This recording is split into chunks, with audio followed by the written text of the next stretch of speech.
Hi there everyone. Today we're going to be talking about different colored rainbows. I have created a card using the Rochelle Ann Miller digi stamp called Lovebirds, and I just did some very basic coloring for the image itself, and then I added this rainbow behind it. So I will list down below. I'm using a pastel rainbow color combination, and I want to show you a few other different combinations before I share with you how I color a rainbow. So that one was the pastel colored. So you can see here, I did another one in the pastels just to show you. And I'll set this up here so we can see how different they all look.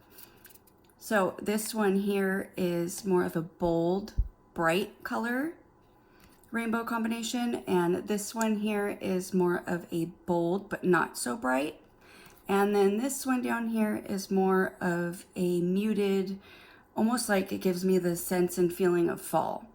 So I'm going to list down below all the colors, but let me just go through them really quick so that way you can know which colors I used for each rainbow. Okay, so for my brights, I'm using the RV25 for my pink to substitute for the red, because I think the hot pink also looks really nice as a rainbow, as the start of a rainbow. And then we're using the YR04, Y02, YG45, and BG05. So, and then the the V17. So what you do is, and I'm gonna go over this with you when we color the rainbow, but you can use a lighter color to go back over. And so for example, I'm using RV25. If you want to use RV23 to lighten it so that way it could blend into the next orange, you can do that, but I'm going to show you how to do it just with these colors right here. So let's go ahead and I will show you one of the other color combinations. Okay, so for this color combination of a rainbow, using like their more muted colors, I have used R56 and YR14, Y23, YG93, BG72, and BG23. So they're really nice colors for the fall, I think. So let's set these aside and get out the next rainbow color combination. Okay, so this rainbow color combination is more of a bolder. Some of the colors are a little bit brighter, but they're not as bright as the brights. So here is the color combination I've used. I used R27, YR07, Y17, YG09, B26, and V09. So it's another great color combination. So also if you look at these colors, I just want to explain something really quick. So if you take each of these colors, for example, the R27, and you want to make a lighter version of this color, you're going to use either like the R22 or the R20 or even R24. So if you want to go a little bit lighter, and you're going to do the same thing here. So you're just going to follow down your oranges. So you're going to take maybe the YR4, and for the Y17 I would probably go with maybe like the Y11 and YG09. You want to go with like the YG07, or if you want to go even lighter. So then you would take the B26, so you can always go to like B24, B21, V09, you'd want to go to like V05, V06, something like that. So you can do the same colors with all of these. If you want to go a little bit lighter, just go down that color family. So I wanted to share with you how to color a rainbow, and the colors that I'm choosing are actually my go-to colors. So I thought this would be really fun to do, so using the colors that you use most often. So I always use R32. For oranges, I'm always using YR12. Yellows, I'm always using Y11, and BG11 I'm always using. So instead of using the greens, I went more towards with the teal. And then B12 I'm always using, and the BVs I am always using, BV000. So we're gonna go ahead and create a rainbow using these colors. So I'm going to start with my R32, and we're just going to go off the page. So I'm just going to kind of scribble all the way across. And then we're going to take the YR12 and we're going to go back into some of that color. So starting back right here, and then you're going to come out a little bit more. And then I'm going to go back with my R32 because I want to go back into some of that orange that we went into with the when we first put the orange in with the red. So then we're going to go back with orange. So it's a lot of back and forth, because we want to make sure we get a good blend between the colors right where they start changing. And then let's take the Y11. Now, the yellows are a little bit tricky, even though it blends good with or it's supposed to blend good with the orange. You could see that I still have that harsh line. So there's one of two ways you could do this, and this pretty much works with all the yellows for each one of the combinations. It's the hardest one to get to transition. So you can either pick up your YR12, and I like using the chisel end when I do this, and I'm going to pick up color with my Y11 by just going back and forth, and you could see that it leaves a little bit of orange on my nib. And then I'm just going to go right in between each of those colors. We'll do it again.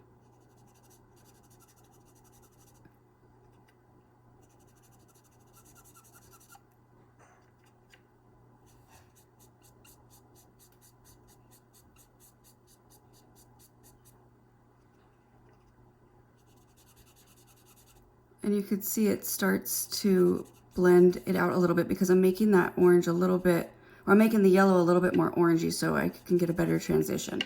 So let me put this back on. So I'm going to show you a different way over here. So I'm going to go back over with my YR12, and I'm just going to do a heavy flick over.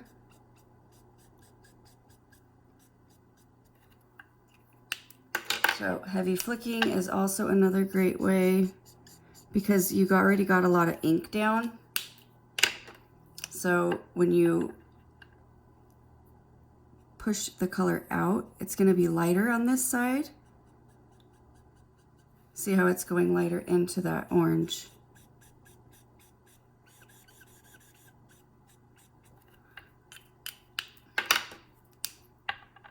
And let's go back. Kind of blend it through. So there's another way that you can get it a nice transition between the yellows since it's a little bit harder. And I'm going to show you one more way. I'm actually going to go with a lighter orange. So I'm going to take my YR00 and I'm just going to go over and then again with my Y11. And that's another great way. That's probably the easiest way, but if you are limited on Copics, then this is another, then I would suggest going with a middle color. Now I've kind of lost my blend right there.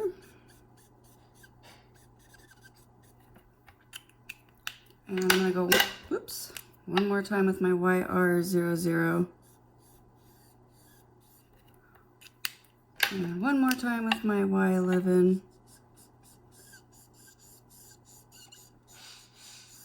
All right, so that looks great. So now let's go ahead and take the BG11. So we're probably going to have the same issue with going into the yellow. So we're going to be doing some back and forth, back and forth.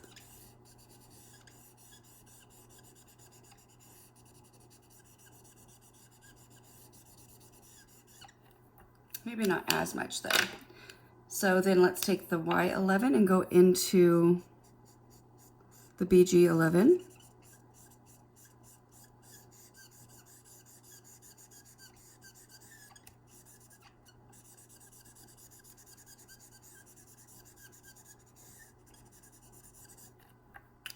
And again with the BG11.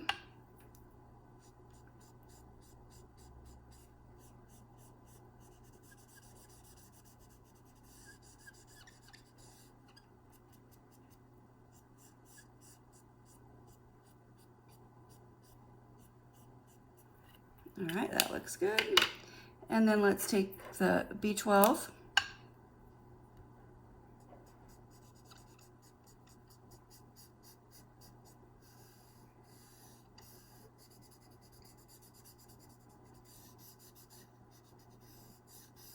So I always make it a little extra thick because we always have to go back with that previous color in order to get it to blend. So now I'm gonna go back with my BG11 into the areas where it's BG11, but then going into the blue, the B12.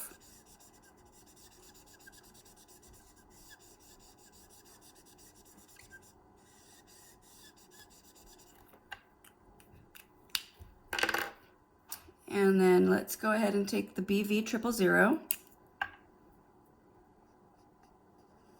Go right at that border of the B12, going back into some of that B12, and then coming out a little bit thicker.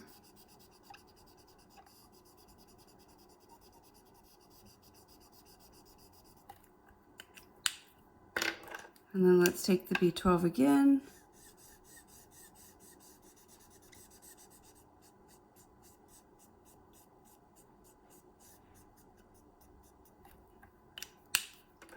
And the BV000 again.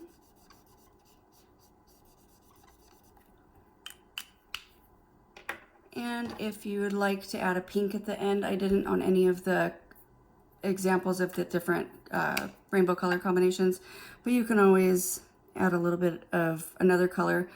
The lightest, I like using the RV10.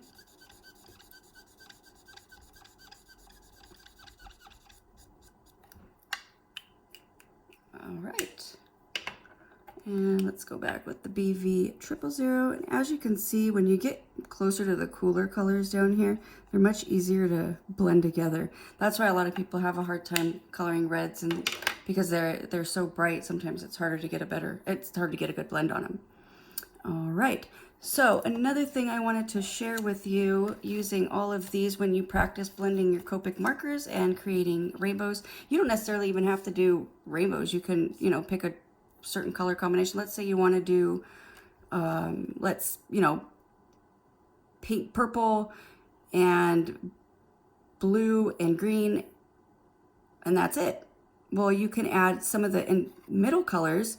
So you can add some of the BGs in between the green and the blue, and then you can add the pink here, or even go into, pink and then red if you want to continue going off that way. So there's a lot of different ways that you could practice blending different shades together. But I suggest using your scrap paper, so that way you're not just cutting into a full 8.5 by 11 piece of Copic Express It blending card, because I know it could be a little pricey. But any of the scraps that you have, take them, and then you can either take like your word dies and cut out different words or little hearts or anything really. So that way you have, and then you put them in a little Tupperware, and then you could keep them for the next time you create a card and you're like, oh, what do I need here? Or if you're creating rainbow cards, or if you're using specific colors that you have die cuts already cut out in.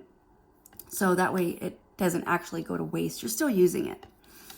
All right, so I hope you feel inspired to create rainbows and feel inspired by just adding to your backgrounds by, for example, using with my card here. So if you have any questions, you can always leave them down below. I would love to know what your go-to color combinations are and put it together as a rainbow. And you can always leave me a link here or on Instagram, which I'll also link down below, or you could just email it to me. I would love to see it. Thank you so much for watching and have a wonderful day.